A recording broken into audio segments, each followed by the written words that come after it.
It's tax time in Canada. Time to tally up your receipts, count your dependents, and figure out whether cat grooming qualifies as a deduction. But hey, that's just the price of living in the developed world, right? Wrong! New Zealand, Japan, Ireland, Australia, the United Kingdom, Sweden.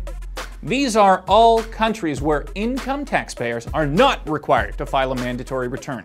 Instead, the government just withholds income tax from your employer, automatically calculates your deductions, and then sends you a completed return for your approval. For the average Swede or Brit, tax day can be as simple as making a few clicks on a smartphone app.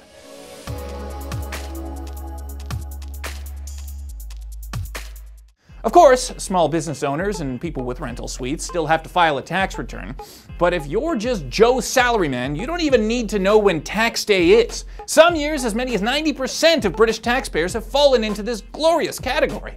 And when you really think about it, it is weird how complicated our taxes are here in Canada. For the average Canadian, the government already has most of the documents in your tax package. They have your T4, they know if you're going to university, they know if you get married or have a baby. And yet, they still force you to fill out paperwork every April to remind them, and punish you dearly if you get it wrong.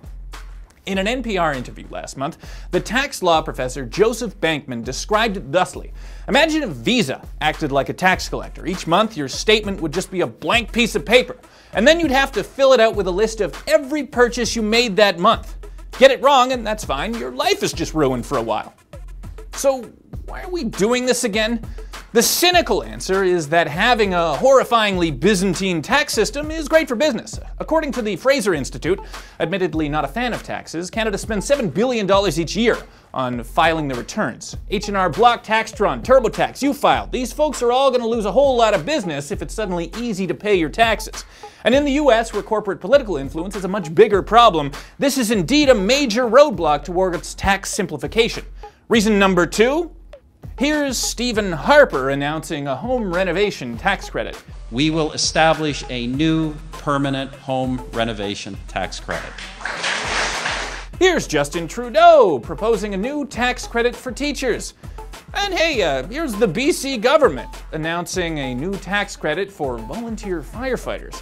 We Canadians love our deductions, even if we don't like all the paperwork needed to sustain those deductions. But in countries without mandatory tax returns, they don't really do this. If 90% of your taxpayers aren't filing returns, why would you create a super complicated tax credit that forces them to take a bunch of receipts to an accountant each year? And the final reason for Canada's hideous tax system? My word, have you ever tried to implement a major Canadian taxation reform? 27 years ago, a certain square-jawed political leader had another idea for tax simplification. At the time, Canadian goods were subject to a hidden manufacturer's tax, a dated, convoluted monstrosity that was driving up the price of everything in ways we couldn't see. So the plan was, kill the manufacturer's tax and replace it with a sales tax. It's efficient, it's transparent, and it's a consumption tax, one of the least disruptive forms of taxation in the world. Who could object to that? Oh, just everyone. Protests, filibusters, death threats, the permanent destruction of a political party. So yeah, tax reform is hard. For context, when the British brought in their no-return system, this was happening. So maybe this is just one of those things that we should put on the back burner until there's a national crisis to help things along.